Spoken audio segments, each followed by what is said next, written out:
Sono stato il primo youtuber al mondo a entrare nello stabilimento di Ferrero ad Alba. Ho scoperto la ricetta della Nutella, ho visto dove viene prodotta e ho seguito passo dopo passo la nascita e la lavorazione di un Ferrero Rocher. Ho esplorato il mondo nascosto dietro Kinder Sorpresa, ho scoperto un mondo che non immaginavo dietro un'azienda che conoscevo solo per i suoi prodotti. Pensate che in Ferrero c'è una scuola per i figli dei dipendenti e anche una fondazione aperta a tutte le persone che hanno dedicato la loro vita all'azienda. La centralità delle persone, la responsabilità sociale e l'attenzione alle comunità locali sono ciò che hanno reso Ferrero quello che è oggi. E questo la rende diversa da tutte le altre realtà. Non a caso è stata eletta da Randstad come miglior datore di lavoro in Italia. E a guidarmi in questa immensa visita è stata Giulia, che mi ha fatto da cicerone in un'azienda notoriamente molto riservata, che quindi sono onorato di poter raccontare qui sul canale. Ah, e ovviamente non è una collaborazione pagata. Sono io che ho chiesto a loro di entrare in azienda. Ferrero è un'azienda nata in Italia, guidata ancora oggi dalla famiglia Ferrero, che conserva intatti i valori e lo spirito imprenditoriale della famiglia, pur essendo presente in più di 170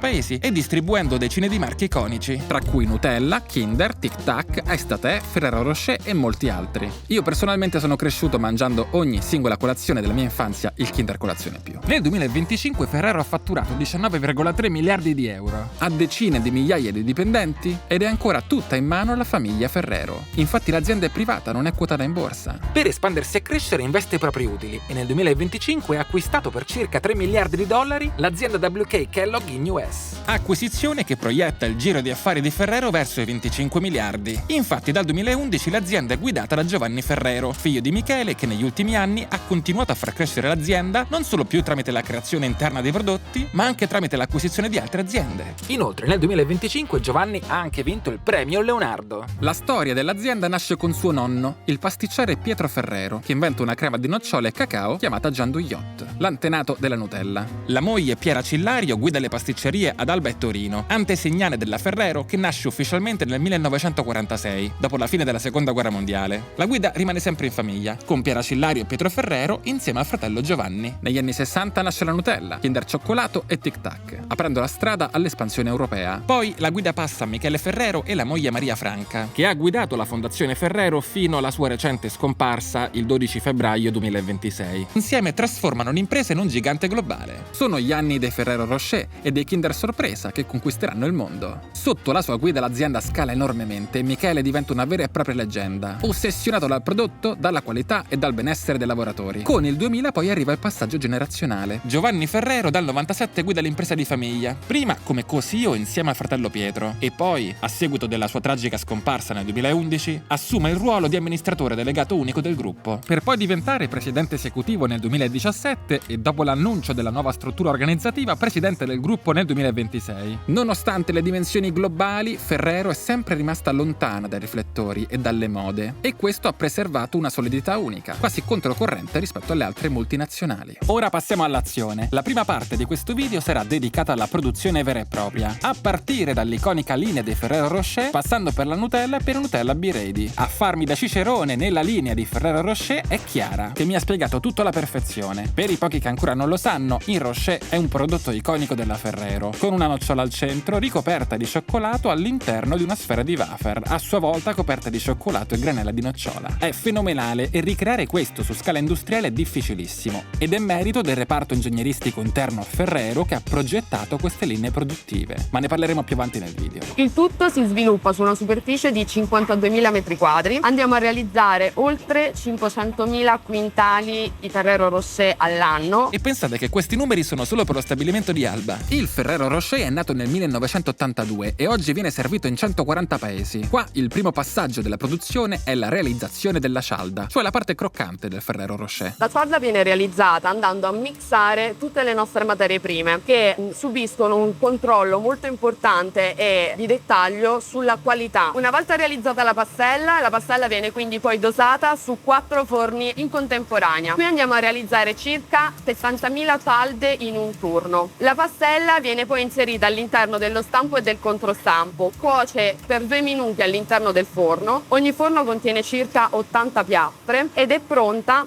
per essere leggermente raffreddata. Ovviamente io ho voluto provare il Ferrero Rocher in tutte le sue fasi della produzione, per cui ho iniziato assaggiando la cialda da sola, molto buona e calda. Guardate la precisione di quegli anellini che servono ad avere più superficie di contatto con il cioccolato. Le cialde vanno al nastro trasportatore e arrivano su una nuova linea dove vengono estratte solo le semisfere e vengono poi riempite di cioccolato. Ci sono in realtà due binari paralleli con le semisfere, perché alla fine del percorso le due semisfere verranno unite per creare la pralina. Solo su uno dei due binari viene prima aggiunta la nocciola, in modo da avere poi una sfera perfetta con un cuore di nocciola ricoperto di cioccolato. In questa fase c'è il riempimento di ogni singola semisfera e ti posso dire che non è Nutella. Non è Nutella. Cosa importante, il ripieno viene realizzato direttamente ad Alba, quindi partendo proprio dalla fava di cacao, con tempi di realizzazione e di stoccaggio che non vanno oltre le 48 ore, proprio per garantire la freschezza del prodotto. Qui abbiamo un robot di prelievo Che preleva 5 stampi da 270 Rocher alla volta. e le appoggia sul troncone gemello. Che le unisce. La nocciola viene utilizzata per il Ferrero Rocher entro 24 ore dalla tostatura. Il tanchino contiene all'incirca 6 quintali di prodotto e noi lo andiamo a sostituire ogni 40 minuti. Wow! Consideriamo che queste nocciole vengono selezionate, hanno un calibro Ferrero Rocher dentro ha una nocciola perfetta. perfetta. Assaggiamo una nocciola?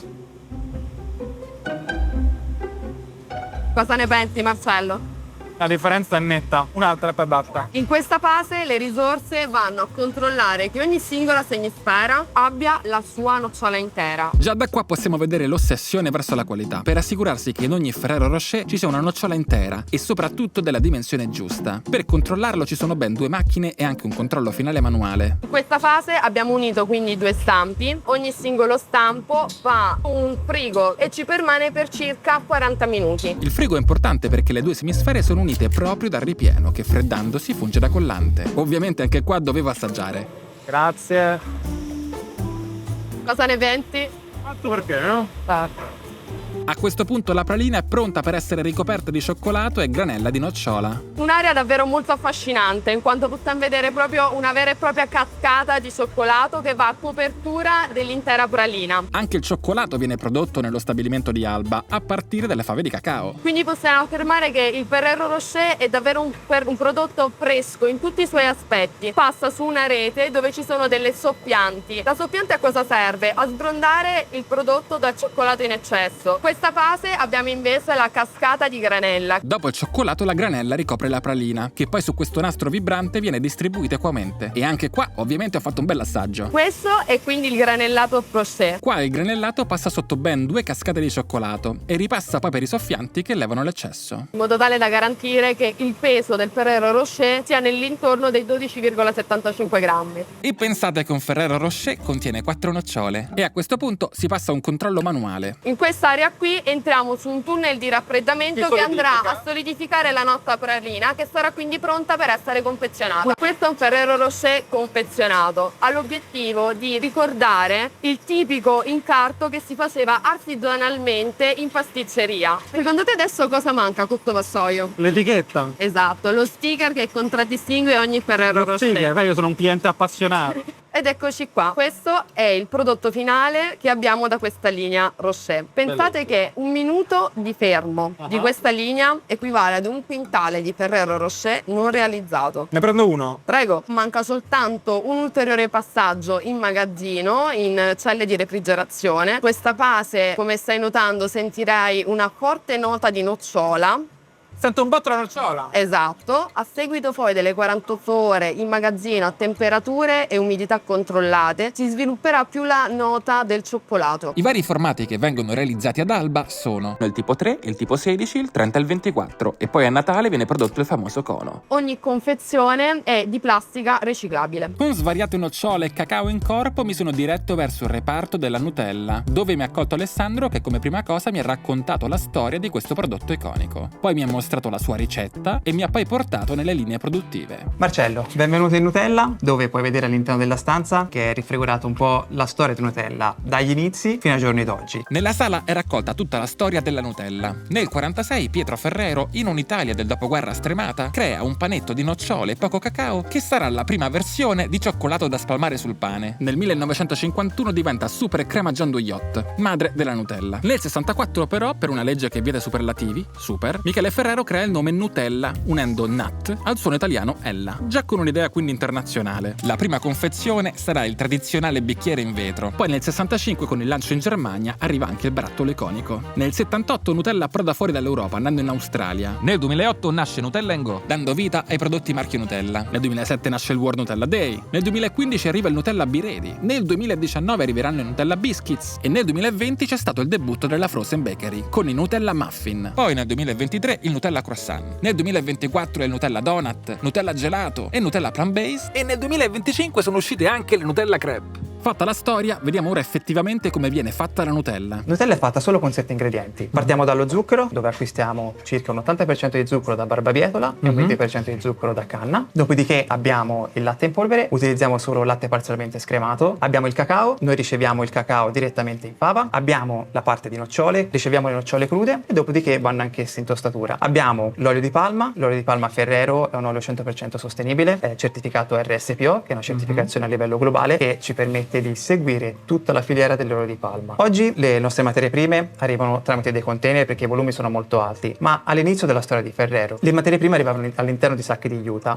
Quindi Michele aveva sviluppato il concetto del sacco conosciuto. Lui esigeva che tutti i sacchi che arrivavano all'interno di Ferrero avessimo la conoscenza di ciò che c'era all'interno, in modo tale da avere la totale conoscenza di tutto ciò che utilizziamo. Infatti Michele Ferrero diceva: la qualità è la prima forma di rispetto per il consumatore. Il processo di produzione quindi inizia mischiando tutti gli ingredienti. Cosa senti? Questo ricorda quando io tento di farmela in casa. Ok, No? esatto. Ha presente, no? Esatto. Buona comunque. La seconda fase è quella di raffinazione, dove questa pasta viene trasformata in una polvere sottilissima. Perché la nostra lingua ha una sensibilità molto elevata. Noi riusciamo a percepire le particelle fino a 30 micron. Wow! Vero?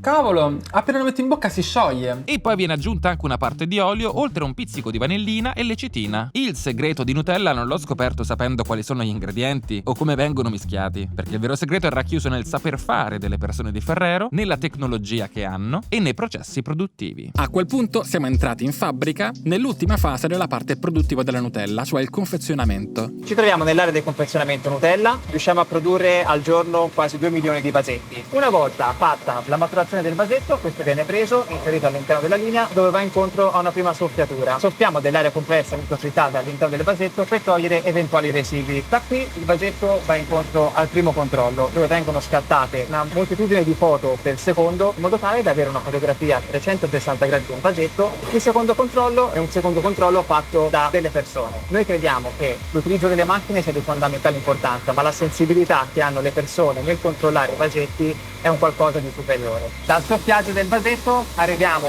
alla seconda giostra, che è la parte di dosaggio all'interno del vasetto. Immaginati una siringa che preleva la Nutella e la respinge dentro. Siamo davanti al sistema di tappatura. L'altezza dell'involucro all'interno e l'altezza del tappo fanno sì che si possa creare quel caratteristico rumore che conosciamo tutti di quando apriamo il vasetto di Nutella. La linea 6 è una linea che produce dai 120 ai 150 barattoli al minuto, quindi vuol dire che siamo circa a 170.000 barattoli ogni giorno, una sola linea. La linea da un mentre linee con un formato più piccolo sono in grado di performare in maniera più elevata in quanto sono più maneggevoli essendo più piccole, e quindi andiamo anche intorno ai 170-180 barattoli al minuto. Una volta chiuso il tappo passa per dei controlli per verificare che sia inserito bene. Poi il vasetto passa ad un controllo a raggi X che verifica la densità e poi si arriva alla laseratura, dove sul tappo viene inciso il lotto e la data di produzione. A questo punto avviene l'etichettatura. Il macchinario applica etichette davanti e dietro, facendo combaciare perfettamente le due parti, così da sembrare un'unica fascia. Un controllo finale verifica l'allineamento, QR code e l'integrità del tappo. Il barattolo finito viene poi messo nei vassoi, inclinato a 45 gradi per resistere meglio agli urti. Viene sistemato in vassoi da 6, 12 o 20 pezzi e mandato in magazzino per la maturazione. Solo allora il prodotto è pronto per arrivare sugli scaffali. A quel punto siamo passati ad una linea diversa, ma sempre legata alla Nutella. Infatti eravamo nella linea del Nutella Be Ready. Ci troviamo nel reparto Be Ready. In questo momento ci troviamo ai forni, dove andiamo a dosare la pastella sul forno. La cialda del Be Ready è una cialda molto particolare particolare perché è l'unica cialda sul mercato che è prodotta tramite una fermentazione, quindi andiamo a lievitare la pastella proprio come il processo del pane, quindi si chiama proprio cialda di pane. Come notate, l'alveolatura del bireti è un'alveolatura molto particolare in quanto va a riprendere il cornicione di una pizza, quindi cerchiamo di simulare al più grande possibile il pane e Nutella classico, pronto da tenere in tasca e da mangiare. Assaggialo. Noterai che c'è una punta di sale per riprodurre proprio il gusto del pane insieme a Nutella. Ricorda la testa della pizza. Esatto. Una volta prodotta, la cialda viene trasportata al modellatore, tagliata lungo il perimetro e trasformata da foglie di wafer a singola cialdina. Un robot la preleva con l'aspirazione e la posiziona negli stampi. La parte di cialda non utilizzata non va sprecata. Viene rilavorata, ridotta in polvere e trasformata nelle piccole palline croccanti che verranno inserite all'interno del prodotto. Dopo il dosaggio delle palline arriva il momento della Nutella. Si riempiono solo i pezzi perfetti, assicurandosi che ogni biredi abbia la giusta quantità di Nutella. Segue poi l'accoppiamento tra base e cupola della cialda, creando la forma definitiva. Poi, con un controllo manuale, ci si assicura che le due parti siano ben saldate. E non è la Nutella a sigillarle, ma un segreto industriale. Solo i prodotti che superano questo step arrivano alla fase finale di incarto e confezionamento. Vuoi assaggiare un pezzo?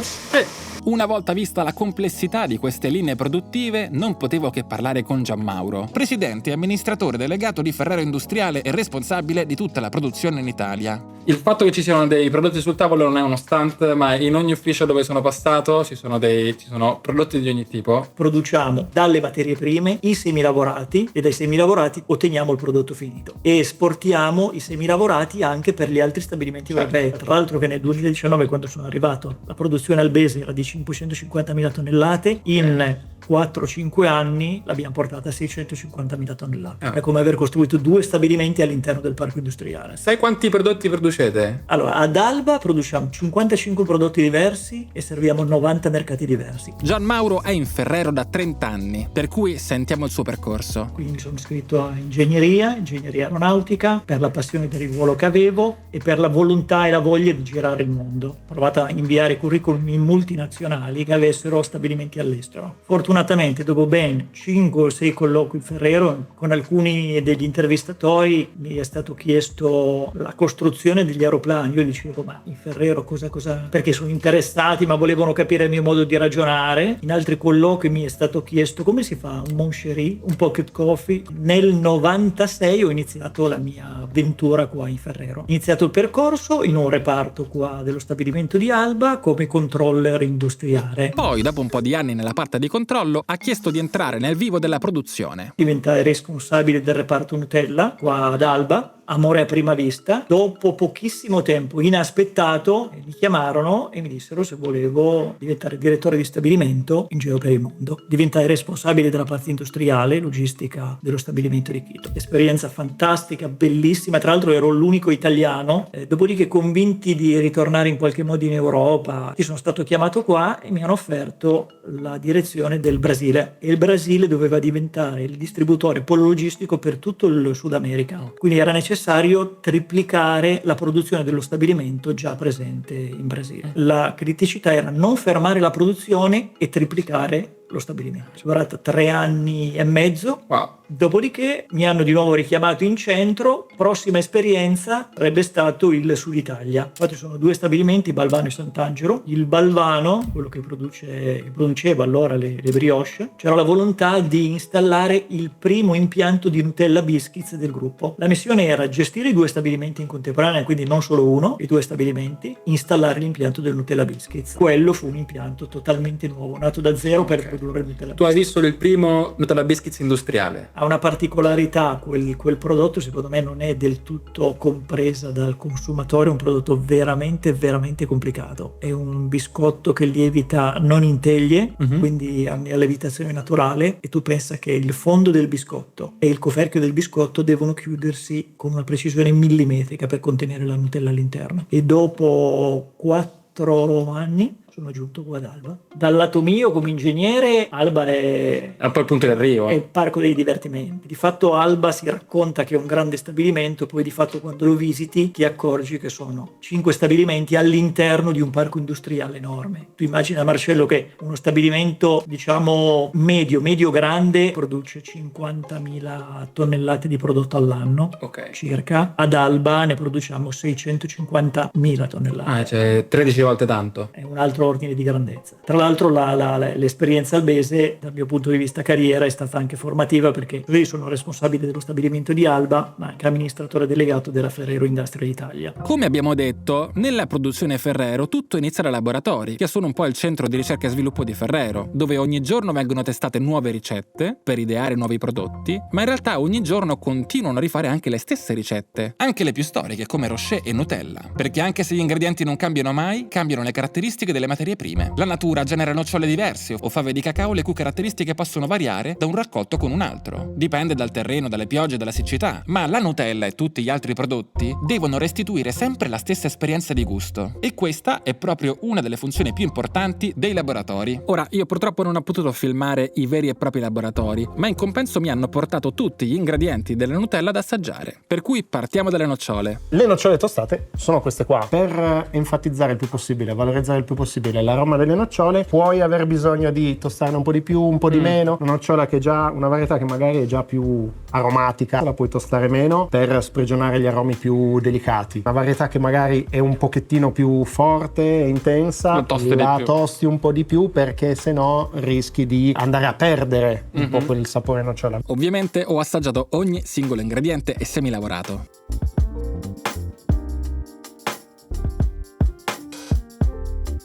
Questa è una crema di nocciola. Questa è 100% nocciola, quindi gli ingredienti che ci sono qua dentro, 100% nocciola. Semplicemente le macinate in modo diverso, perché Nutella è una crema di nocciole e cacao. E per quanto riguarda il cacao, tutto parte dalle fave crude. Le tostiamo, alla fine sono semplicemente la versione non macinata, non raffinata di questa, che è la pasta di cacao. Vacci piano. Madonna santa, è bella forte. Arriva l'amaro, arriva l'acido. Invece per fare il cioccolato fondente andiamo a usare la pasta di cacao, burro di cacao e zucchero.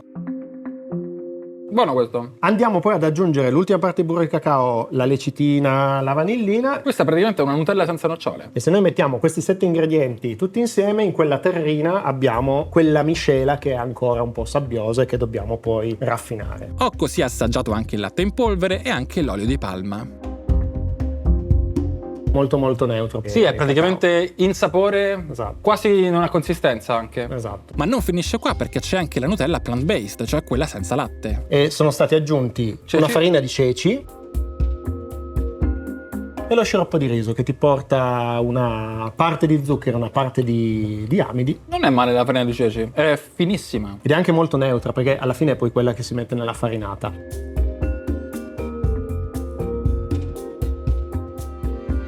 Il concetto della Nutella plant-based era cercare di replicare il sapore della Nutella, ma senza il latte. Io che sono un babbano praticamente non sento la differenza. È difficile. Tu la senti? Dipende. Certe volte con i tasting blind non la sento. A questo punto ho provato altri prodotti, come il Nutella Go. Qui ad esempio c'è la versione pretzel, Pretzel, per i tedeschi. non è facilissimo da trovare. Assaggiamo il pretzel con la Nutella. Secondo me è buono perché è salato il pretzel, no? Sì, si sposa bene. Buono, molto buono. Per finire mi hanno fatto assaggiare anche gelati e dolci realizzati con la Nutella, dove Ferrero funge quasi da consulente per assicurarsi che il gusto Nutella sia rispettato anche nella ristorazione. Il laboratorio per cui lavora specificatamente sull'utilizzo della Nutella per il fuori casa. Nel momento in cui le grandi catene ti propongono un prodotto, siamo noi a far sì che la Nutella mantenga sempre, diciamo, lo stesso gusto, lo stesso effetto che noi vogliamo ritrovare nella Nutella quando la troviamo da consumatori. Come puoi fare un dolce con Nutella che non sa di Nutella? Perfetto. Per primo ho assaggiato il gelato gusto Nutella. Assaggiamo. Wow. Allora, quello che tu stai assaggiando adesso è la dose del gelato artigianale Nutella, tutto ciò che viene proposto alle gelaterie. No, questo è assurdo, ragazzi. Questo dovete assaggiarlo, è micidiale. Per la prima volta ho assaggiato un gelato artigianale Nutella che sa per davvero di Nutella. Poi era il turno dei dessert. Il nostro lavoro è anche sviluppo di ricettazione. Delle mousse buonissime. Quindi lì abbiamo capito che il primo passaggio di un prodotto è la sua nascita nel reparto di ricerca e sviluppo. Da là però non si va dritti in fabbrica. Si realizza prima in maniera artigianale, come in pasticceria, poi si fa in maniera semi-industrializzata e solo alla fine si progettano le linee produttive vere e proprie, volte a riprodurre fedelmente il lavoro dei pasticceri. Questa qua è una cialda wafer che facciamo nei nostri fornetti. Andiamo a tagliare delle cupole. Questo è il prodotto che otteniamo, quindi estremamente friabile e croccante. È delicatissimo. È molto molto delicato. Il primo passaggio è riempire le mezze sfere di wafer con il ripieno di nocciole e cacao. Allora andiamo a mettere 2,5 grammi precisamente. Sono veramente impedito. Ora siamo a Vai tranquillo. 1,8 grammi. È una buona manualità però, quindi. Sì. Poi il turno della nocciola che sarà al centro del nostro rocher. Prendiamo appunto le nostre nocciole, poi prendiamo l'altra cupola, la andiamo a mettere a rovescio e lo mettiamo a cristallizzare in frigo. Teniamo le sfere un quarto d'ora in frigo. È quello che in fabbrica avviene nei tunnel refrigeranti. Questo è il nostro prodotto cristallizzato. E adesso prendiamo il cioccolato. Andiamo a fare un temperaggio del cioccolato. Semplicemente portiamo il cioccolato da una temperatura di 45 gradi a una temperatura, diciamo, che permette al cioccolato di essere stabile. Così il prodotto a certe temperature, diciamo, non rammolisce e si mantiene bello croccante, oltre che lucido allo stesso tempo. Una volta temperato il nostro cioccolato, andiamo a immergere completamente la nostra sfera. Una pallina. Vado. La butto. Buttala pure, tuffala. Tuffata. Ora, qua la andiamo a rivoltare. Ora la metto qua. Ok. Andiamo a battere. Poi è il turno di riempire la pralina di granella di nocciola. Deve essere ben ricoperta di granella di nocciola. La mettiamo qua Esatto. e la andiamo a ricoprire di nocciola. E le tiriamo fuori, le mettiamo a cristallizzare leggermente in frigo. Sì. E poi procediamo con il glassaggio. Stessa identica procedura di prima. Tuffiamo nel cioccolato. Poi una volta cristallizzati semplicemente andiamo a mettere nei nostri pirottini, che sono questi qua. E il classico incarto dorato. La qualità è buono.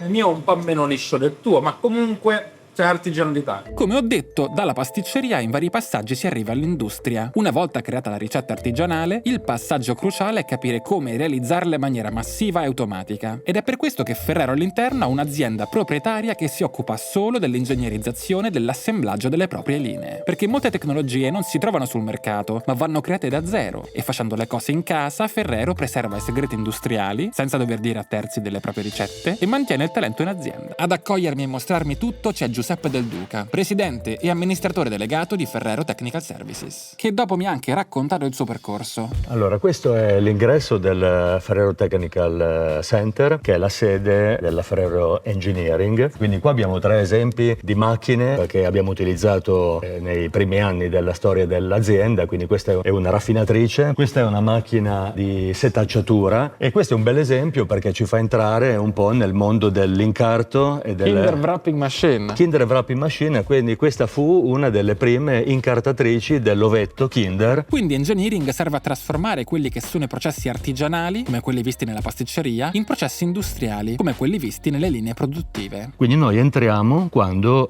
bisogna capire questi prodotti, come li si possono industrializzare, prima in una scala diciamo più prototipale e poi progressivamente verso un assetto di natura industriale. Qui si montano macchine, impianti e persino intere linee produttive che vengono testate prima di essere spedite nelle fabbriche del gruppo presenti in tutto il mondo. A quel punto siamo entrati in officina e mi ha raccontato la nascita di engineering. È importante da raccontare nei primi anni 80, quando il Ferrero Rocher si stava mettendo a punto nello sviluppo di prodotto, però queste macchine non erano disponibili sul mercato e quindi c'era un team di poche persone che allora si occupavano di ingegneria, alle quali venne chiesto di proviamo a disegnarle in casa. Poi abbiamo qua in questo spazio anche molto grande, possiamo realizzare sia macchine, attrezzature, ma anche linee complete di produzione. Una che recentemente abbiamo prodotto l'anno scorso è una linea importante, grande per il Kinder Bueno, che abbiamo realizzato completamente in officina e poi l'abbiamo smontata e spedita. Le linee produttive Ferrero vengono spedite in container via nave. A volte ne servono fino a 40 o 50 per una sola linea. Dietro a questo lavoro c'è un team di ingegneri con competenze che vanno dall'edilizia ai macchinari di preparazione, dall'incarto alla logistica. Seguono tutte tutte le fasi, dagli studi di fattibilità fino al montaggio e all'avviamento degli impianti. Gran parte del lavoro significa viaggiare, seguire i cantieri in tutto il mondo e coordinarsi con i fornitori. Dovessi dirti, ci sono almeno 10-15 linee importanti all'anno. E se mi potessi dire il macchinario più complicato da realizzare, qual è stato? I nostri prodotti non sono mai semplici, quindi soprattutto da noi e per la parte che realizziamo in casa ci sono i progetti a più alto contenuto tecnologico, quelli con più cose da capire, da studiare, da mettere a punto. I vostri sono i più difficili, no? I nostri sono... Fossero facili, li prendete da fuori. Li prenderemo da fuori e devo dire che nello sviluppo di alcuni prodotti, alcuni biscotti in particolare, abbiamo dovuto mettere a punto delle tecnologie molto innovative che a volte abbiamo anche brevettato. Allora, noi partecipiamo all'attività dei laboratori. Ok, la parte artigianale. Quindi vediamo proprio la pasticceria, che cosa produce. Da lì si guardano quindi la composizione del prodotto e quindi da lì cerchiamo di capire quali sono le macchine per realizzare proprio quello che gli enti di ricerca e sviluppo hanno messo a punto. Può essere questione di qualche mese, in qualche caso si arriva anche a qualche anno magari. Il più lungo di tutti? Ma diciamo forse un 2-3 anni. 2-3 anni. In Ferrero anche le linee già esistenti vengono costantemente modificate e rinnovate. Vengono aggiunte tecnologie e sempre componenti di automazione, come per esempio controlli visivi, di peso, umidità, dimensioni, sistemi a telecamere e metal detector, con il personale che ha per lo più il ruolo di supervisione e gestione. Quanti siete qua in tutto? Nell'ordine Engineering di gruppo siamo un po' più di 300 persone. Wow, e principalmente ingegneri immagino. Quasi tutti ingegneri, con una sede principale qui ad Alba, nel Ferrero Technical Center. Poi abbiamo un ufficio in Germania e un ufficio negli Stati Uniti. Quindi potrebbe essere un'azienda di ingegneria a sé stante praticamente. Potrebbe esserlo. Esiste un prodotto o una linea alla quale tu sei più affezionato? Io sono molto affezionato ai prodotti che noi chiamiamo wafferati. Che è tipo il Ferrero Rocher. Tipo Rocher, tipo il Kinder Bueno, certo. il Duplo, il Tronchi. Lavorai in un reparto di produzione di questi prodotti, quindi sono rimasto sempre un po' affezionato. Lui ha iniziato 27 anni fa a lavorare in Ferrero. Sei stato premiato 2 anni fa, quindi? Premiato 2 anni fa con l'orologio, che è diciamo un regalo per i primi 25 anni. E ho cominciato a lavorare proprio qua, occupandomi di manutenzione sugli impianti di preparazione. Quindi fu una bellissima esperienza perché ho cominciato a conoscere le materie prime e i semilavorati dei nostri prodotti, quindi le nocciole, il cacao. E poi da lì mi sono occupato sempre di manutenzione sui prodotti wafferati. Poi dopo circa 5 anni sono andato a lavorare in uno stabilimento vicino ad Avellino per poco più di 4 anni. Poi eravamo quindi intorno al 2003, mi venne fatta una proposta di andare in Nord America e quindi venne fatto questo progetto della costruzione di una fabbrica importante in Canada. Quindi feci il responsabile dello stabilimento lì in Canada per 6 anni. Poi dopo quella ebbi il privilegio di tornare in Italia ed essere responsabile dello stabilimento di Alba, che ho gestito per altri 6 anni in una fase di fortissima crescita. Tutto questo fino a circa 5 anni e mezzo fa, in cui mi fu proposto di gestire engineering all'interno del gruppo Ferrero, quindi per passare un po', ero un po' il cliente dell'ingegneria e oggi sono diventato un po' il fornitore. In quanto le fabbriche rimangono il mio vero cliente interno. Dopo questa immersione tra ingegneria, ricerca e sviluppo e produzione, tra nocciole e cascate di cioccolato, cosa pensereste se vi dicessi che Ferrero detiene il primato di principale produttore per numero di pezzi, non di dolci ma di giocattoli? Non lo sapevo neanche io, ma l'ho scoperto entrando nel mondo di Kinder Sorpresa, accolto da Fabio Ricci. Piacere. Fabio? Ho iniziato il tour con una panoramica sulla storia di Kinder. Il brand Kinder nasce nel 68 da un'idea di Michele Ferrero che vuole creare un prodotto specificatamente dedicato ai bambini. Il primo prodotto è la barretta Kinder, che immagino tutti conosciate. Poi nel 74 sempre Michele lancia Kinder Sorpresa, ispirandosi alla magia che provavano i bambini davanti all'uovo di Pasqua. Noi dobbiamo fare un qualcosa di analogo ma che sia abbordabile da tutte le famiglie, e qui nasce Kinder Sorpresa. Inizialmente le sorprese erano comprate sul mercato, poi Ferrero decise di commissionarle ad hoc. E qui nascono le sorprese dipinte a mano. Tartallegre, Miao Gizzi, quelli che hanno fatto un po' la storia nell'immaginario collettivo degli italiani. Tutti i prototipi che ci venivano forniti erano scolpiti a mano. Noi avevamo un network di modellisti che scolpivano a mano su creta, su plastilina, i prototipi delle sorprese che poi sarebbero diventate sorprese industriali. Ecco, questa cosa qui comincia a cambiare a metà degli anni 90 quando vengono introdotti i primi tool di disegno digitale. Arriviamo al 2001, quando viene lanciato in Italia il Kinder Merendero, oggi conosciuto ovunque come Kinder Joy. Questo prodotto nasce per sostituire Kinder Sorpresa nei mesi estivi. Ma soprattutto ci permette di venderlo anche nei paesi dove è sempre caldo, tipicamente paesi del Golfo, sud-est asiatico, India, Centro America. Questo prodotto ci permette anche di vendere dal 2017 all'interno degli Stati Uniti, perché voi dovete sapere che negli Stati Uniti esiste una normativa che proibisce la vendita di un prodotto non edibile all'interno di un prodotto edibile. Nel 2014 nasce AppLayDo, l'app che unisce il gioco fisico a quello digitale. Nel 2018 Kinder festeggia 50 anni e nel 2024 i 50 anni di Kinder Sorpresa vengono celebrati con un concorso. Chi trovava l'ovetto d'oro vinceva la possibilità di visitare il mondo delle sorprese come stavo facendo io in quel momento. Ed è così che sono entrato a scoprire come nascono davvero le sorprese Kinder. Noi riceviamo un brief che in genere consiste di un disegno 2D dal nostro Global Toy Office. Loro sono quelli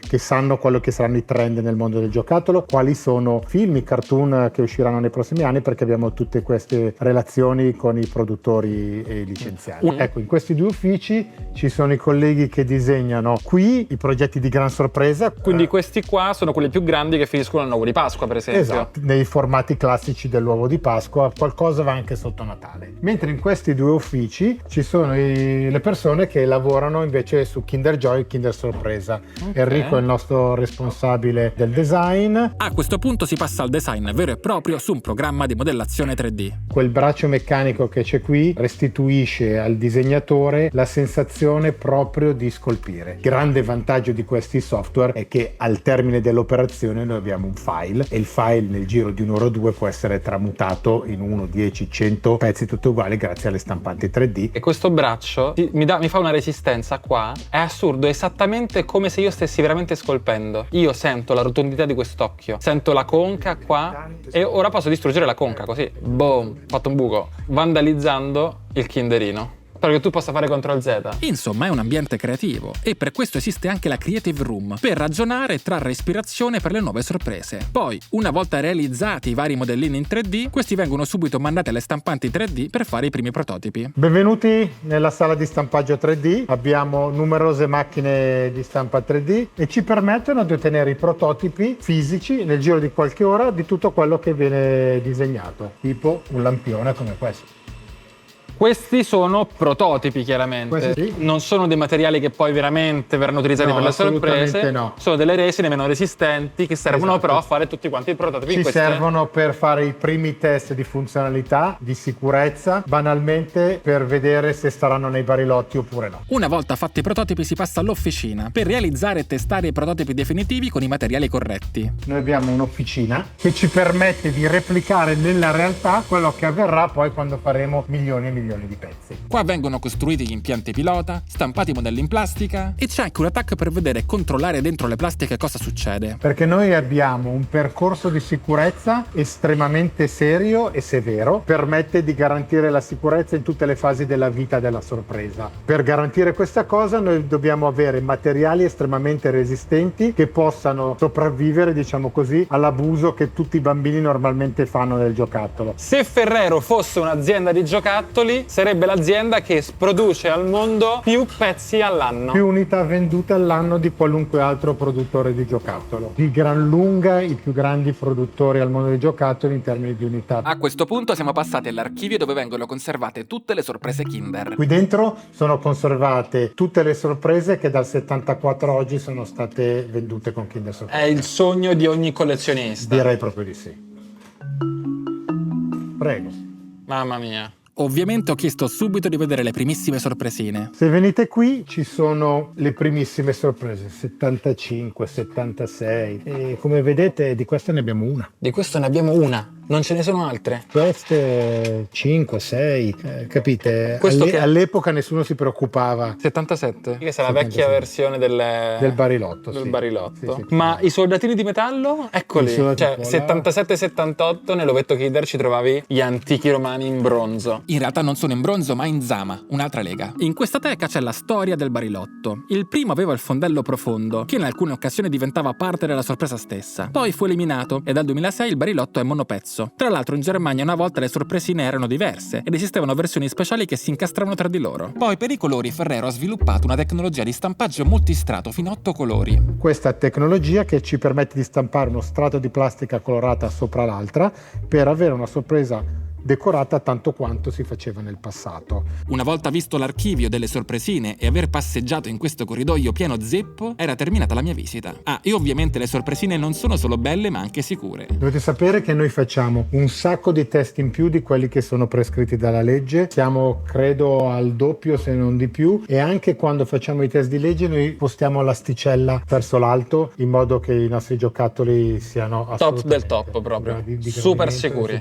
Sono elementi come le sorpresine che ti fanno rendere conto che Ferrero è un brand fortissimo da decenni, che unisce generazioni intere, ma non per questo è un brand che può adagiarsi sugli allori. Come tutti i brand ha bisogno di strategie per lanciare i prodotti sul mercato e di comunicazione estesa su tutto il territorio. Per questo ho parlato con Fabrizio Gavelli, presidente e amministratore delegato di Ferrero Commerciale Italia, che mi ha raccontato il dietro le quinte di questo mondo. Allora, io ho 30 anni di esperienza nel mondo dell'art consumo, ho iniziato in Procter & Gamble, poi in Reckitt e dopo 20 anni in Danone ho lavorato in Italia, a Roma e a Pescara, a Milano, e poi Londra, Amsterdam, Lubiana, Zagabria e Varsavia, per cui insomma iniziando la mia carriera nel mondo del marketing, e poi dopo mi ho assunto la posizione di direttore generale, l'ho fatto in vari ambiti, in vari paesi, con tante categorie di prodotto, e da ottobre mi occupo del mondo Ferrero Commerciale per l'Italia. È un'azienda che ha avuto un'espansione negli ultimi anni incredibile, l'azienda ha raddoppiato in 8 anni. Ok, dato che stavo parlando proprio con il presidente e amministratore delegato di Ferrero Commerciale, ho chiesto quale fosse la strategia di Ferrero per lanciare sul mercato. Noi abbiamo un nostro business core che ovviamente parte dal cioccolato, che è dove l'azienda è nata, e lì dobbiamo rafforzarsi sempre di più. Non è facile perché noi abbiamo quote di mercato molto alte in questa categoria, abbiamo brand fortissimi, siamo entrati in segmenti all'interno dei quali non eravamo presenti. L'espansione di Nutella da biredi a gelati,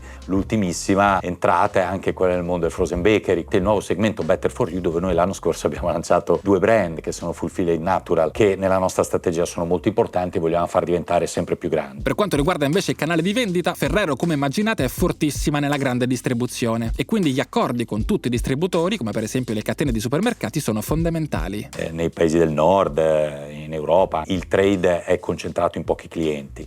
L'Italia invece, come spesso si dice, è lunga e stretta, nel senso che i primi 3-4 clienti fanno una percentuale di business molto più bassa che in Francia, in Germania e in Inghilterra.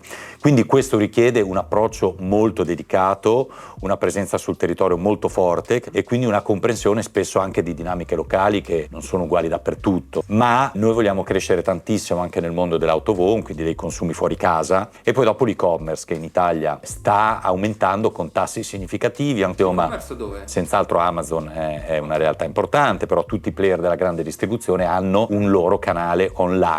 Ovviamente un punto fondamentale del successo di Ferrero è sempre l'innovazione. Allora, questa è la grande forza di questa azienda, perché da sempre, da quando è nata nel 1946, ha avuto l'innovazione come suo punto fisso, cioè il fare e innovare prodotti che sono diversi da quelli che i concorrenti riescono a mettere sul mercato. Gli studi che l'azienda inizia prima di lanciare i prodotti sono di lungo periodo. Una volta ideati i prodotti, la strategia per andare sul mercato è blindata. Investire tantissimo sui nostri brand e avere un tasso di promozionalità molto inferiore di quello della media del mercato. La TV è ancora un punto di riferimento molto importante, quello rimane il media più importante dove noi investiamo, poi il mondo digitale che è anch'esso molto frammentato, e poi ci sono alcuni progetti che sono veramente unici per Ferrero. Noi siamo stati con Nutella per 4 mesi al Maxi e abbiamo raccontato la storia di Nutella, che è un po' la storia d'Italia. Con Kinder siamo stati al fuorisalone, abbiamo raccontato la storia delle sorprese. E voi in maniera per alcuni controintuitiva in realtà non fate pubblicità ai bambini, perché avete scelto di non fare pubblicità sotto una certa età, giusto? Esattamente, questa è una scelta molto importante dell'azienda. Il bambino deve essere sempre affiancato dal genitore, che lo deve accompagnare nella scelta di acquisto, nel corretto utilizzo dei nostri prodotti. Per noi è anche molto importante che non comunichiamo nei canali tematici per bambini, perché vogliamo che la nostra comunicazione sia sempre una comunicazione rivolta a un pubblico adulto, senz'altro famiglie con bambini, ma ai decisori di acquisto, che quindi possono aiutare il figlio nell'uso responsabile dei prodotti. Un canale tematico potrebbe essere proprio, che ne so, il canale dedicato ai cartoni animati, là non ci sono pubblicità della Kinder, per esempio. Da quando sei arrivato, quanti prodotti sono entrati in lancio che dovete lanciare ancora o che state lanciando adesso? Io ti faccio solo un esempio: a fine maggio noi noi abbiamo l'incontro più importante dell'anno con i nostri clienti, che è in una convention, e noi incontriamo tutti i nostri clienti one to one e gli raccontiamo i prodotti che lanciamo a settembre.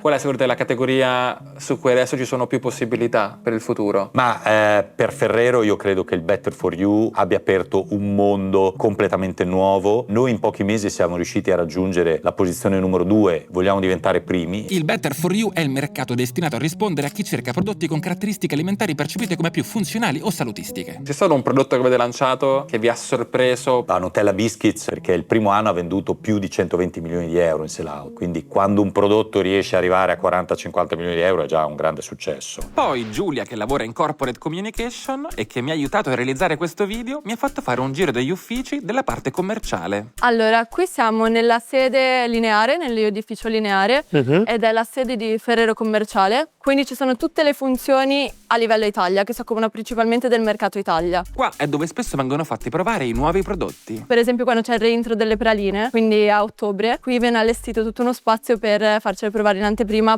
fresche di produzione, quindi Pocket Coffee, Rocher, tutti quelli che durante l'estate vengono ritirati dal mercato. E anche i nuovi prodotti che ancora non esistono. Tu Sì, hai a volte assaggiato? Io ho assaggiato alcuni nuovi prodotti, sì, che usciranno a breve, ovviamente perché ci lavoriamo, quindi magari lavoriamo nel mio caso specifico al lancio. E poi devi mandarli sul mercato. E poi esatto. L'ultimo passaggio è questo, cioè si ideano, Sì. si mettono in produzione. Esatto, qua c'è la sede del marketing, del trade marketing, tutte le funzioni che poi si occupano effettivamente di, diciamo, ideare la strategia commerciale di messa sul mercato dei prodotti. Trade marketing vuol dire parlare con i canali di distribuzione, no? Esatto. Quindi sì. i supermercati. Sì, esatto. I sì. bar. Anche l'autovom, esatto, si occupano certo. della logistica che va nel supermercato, quindi tutti i display, tutte le parti dove vengono esposti i prodotti. È importante anche dove nel supermercato sono esposti i prodotti. Sì, sicuramente c'è tutta la parte di avancassa, ci sono varie parti. Poi invece ci sono delle sale riunioni. Poi siamo saliti al primo piano, dove ci sono corporate communication, media, packaging, relazioni istituzionali, e poi nel resto degli uffici abbiamo marketing, risorse umane e tutto il resto. Qui sono tutte sale riunioni. E hanno i nomi dei venti queste sale. Hanno i nomi dei eventi. Sala Ponente, Sala Levante. Sì, confermo. Io adoro queste brocche a forma di Nutella. Sono bellissime. Sono fantastiche. Bellissime. Allora, questo è il mio ufficio. Ok. È l'ufficio di corporate communication, ovviamente. Certo. Questa in particolare è la mia postazione, quindi ognuno ha una postazione. L'ufficio, come vedi, è super luminoso. Anche qua abbiamo un'altra sala riunione che utilizziamo. Dotata di Ferrero Rocher. Sono stati consumati. Non sono stati consumati, però sì, c'erano, esatto. In realtà io non sono stato l'unico esterno a poter visitare lo stabilimento di Ferrero. Infatti da poco anche i dipendenti Ferrero possono portare con sé amici e parenti, grazie alla Ferrero Experience. Si chiama Ferrero Experience. Praticamente noi dipendenti abbiamo l'opportunità di far entrare in azienda i nostri familiari o i nostri amici. C'era anche una parte di materie prime. Con le persone che lavorano nel laboratorio abbiamo assaggiato le materie prime che compongono la Nutella. Anche internamente non tutti possono vedere tutto qua, no? No, confermo. Non tutte le persone quando iniziano a lavorare in Ferrero hanno l'opportunità. Quindi in realtà Ferrero Experience è molto utile anche proprio per i dipendenti, perché abbiano la possibilità di vedere loro in prima persona le linee, che come avrai visto è un'esperienza molto impattante e spettacolare. Sapere il dietro le quinte delle strategie di Ferrero è molto interessante, ma Ferrero non è attenta solo ai clienti e ai consumatori, ma è attentissima anche ai propri dipendenti, che vedono nella propria azienda una vera e propria identità. Già dagli anni 60 Ferrero attivò le prime politiche di responsabilità sociale d'impresa, lanciando per esempio un servizio di navette aziendali che portavano i lavoratori dai paesi delle Langhe allo stabilimento e viceversa. Michele Ferrero poi istituì borse di studio per i figli dei dipendenti, sostenendo gli studenti meritevoli fino all'università, e ha aperto un asilo nido e una scuola materna ad Alba, tutti servizi attivi ancora oggi. E visto questo retaggio molto importante, il welfare e il benessere del lavoratore è un punto cardine della cultura di Ferrero. E per questo ho parlato con Margherita, lavora in Ferrero dal 2016 e oggi si occupa di comunicazione interna, inclusione e benessere delle persone in azienda. In Ferrero,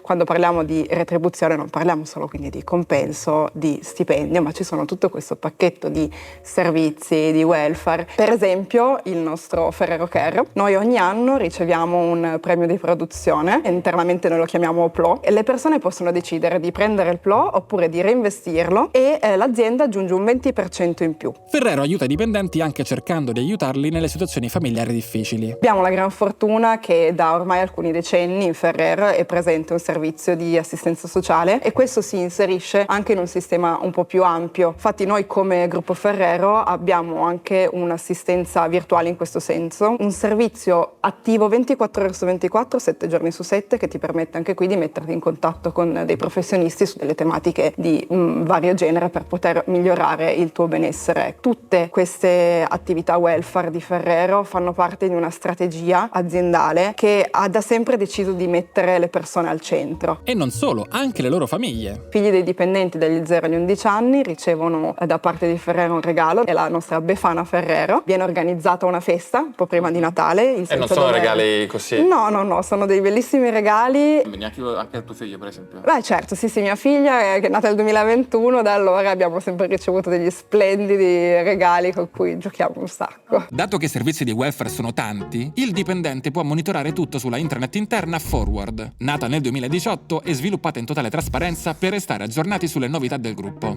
Si chiama Forward ed è sviluppata in una totale trasparenza nei confronti del dipendente. Permette di far vedere al dipendente sia la parte di compenso vero e proprio, quindi il proprio stipendio, ma anche tutte queste retribuzioni variabili e quelli che sono la retribuzione tangibile e intangibile. E a parlare di questo eravamo proprio nel nido che Ferrero ha realizzato per i propri dipendenti. È a 2 passi dall'azienda ed è coordinato dal 2009 da Beatrice, che mi ha fatto fare un giro. Questa è la piazza, primo luogo d'ingresso, luogo di accoglienza e anche il luogo dove al pomeriggio i bambini aspettano i loro genitori. L'asilo nido è nato nel 2009, nel 2018 invece abbiamo costruito la scuola dell'infanzia. Siamo poi entrati nell'asilo nido e ho visto le culle, gli spazi del gioco. Ogni ambiente è ordinato e curato nei dettagli, con materiali a disposizione per favorire autonomia e responsabilità fin da piccolissimi. Vi accompagno all'interno. Buongiorno. Questo è lo spazio dove giocano e anche dove fanno la nanna. Fanno il pisolino. Fanno il pisolino. Ci sono queste culle che permettono al bambino di entrare quando sente che ha sonno in qualche modo, quindi si lavora molto sull'autonomia in questo servizio. Siamo poi entrati nella torre della musica. Permesso, buongiorno amici. Uno spazio insonorizzato dove bambini dai più piccoli ai più grandi vivono esperienze musicali ogni settimana.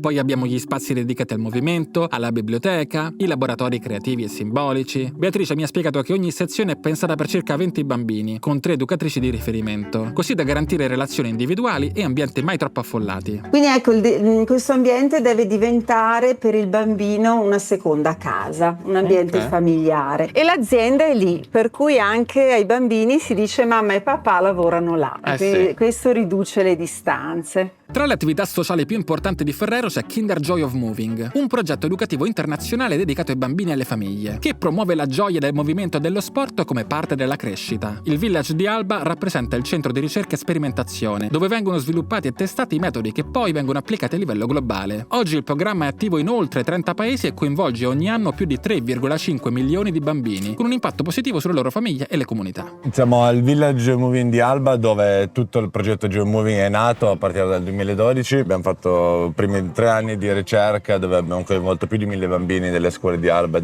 del territorio, e poi da qua è tutto partito con sperimentazione di attività. Il centro ancora è a tutti gli effetti un centro di ricerca e laboratorio di ricerca permanente, dove continuiamo a sperimentare nuove attività, cerchiamo di portare le nuove teorie nell'ambito delle scienze motorie direttamente in pratica qua con i nostri bambini. Qua al Village offriamo attività davvero dai 0 ai 99 anni, perché abbiamo delle attività che si chiamano Joy Kids Moving con i bambini molto piccoli che iniziano a muoversi insieme ai loro genitori. Prosegue poi con tutta una serie di attività più generali per finire poi con quelli dei più grandicelli, dove effettivamente praticano uno sport specifico. Ferrero non si occupa solo dei bambini. Infatti la Fondazione Ferrero restituisce alle persone che hanno dedicato la loro vita in Ferrero un luogo fisico dove possono ritrovarsi, avere socialità ed essere protagonisti del motto della Fondazione: lavorare, creare e donare. La famiglia dona agli anziani Ferrero tempo, cura e spazio, con una parte della missione della Fondazione che è quella di occuparsi dell'invecchiamento con successo. Non solo vivere più a lungo, ma vivere anche meglio. Si lavora sostanzialmente su 4 grandi assi. La prima in assoluto è quella degli anziani Ferrero. Nel motto della Fondazione lavorare, creare, donare. Donare è un dare indietro a chi ha speso tutta una vita in questa azienda. E oggi li chiamiamo anziani, ma c'è gente di nostri ex collaboratori che arrivano in Ferrero che sono molto più giovani di me. Poi lavoriamo in settori che sono quello accademico, con l'università, c'è il Master Michele Ferrero e ci sono altri progetti in corso con altre università e poi si lavora molto con l'aspetto anche medico-scientifico. Sono veramente orgoglioso di poter lavorare con il team e con questa struttura e poi